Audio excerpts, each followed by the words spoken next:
కేటీఆర్ తమ లెక్కలోకి రారని మంత్రి కోమటిరెడ్డి వెంకటరెడ్డి అన్నారు.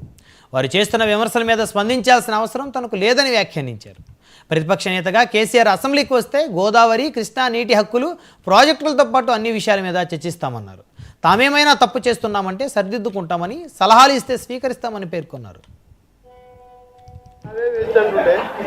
హరీష్ రావు కేటీఆర్ మీద ఎప్పుడు నన్ను అడుగుతా నల్గొండ పోతే హరీష్ రావు ఇట్లా అంటే నాకు తెలియదు, నా బాబా ఆయన ఎవరో తెలియదు, నాకు గురించి ఎందుకు.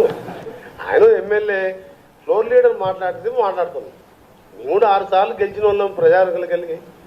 మేము నామినేటెడ్ పోస్ట్ కాదు, 6 సార్లు కేసీఆర్ లాని మేము కూడా గ్రామీణ ఒక రైతు కుటుంబంలో పుట్టి 6 సార్లు ఎమ్మెల్యేగా, ఎంపీగా, 2 సార్లు మంత్రిగా ఉన్నోని, తెలంగాణ ఉద్యమకారు. ఆయన ఇష్టంలో మాట్లాడచ్చు. ఈ హరీష్ రావు కేటీఆర్ ఏం చేయాలి రోజు వీళ్ళతో మాకు సంబంధం కాదు. ఆయన కేసీఆర్ చెప్పకుండా వీళ్ళు ఏం చేయలేదు. హరీష్ రావే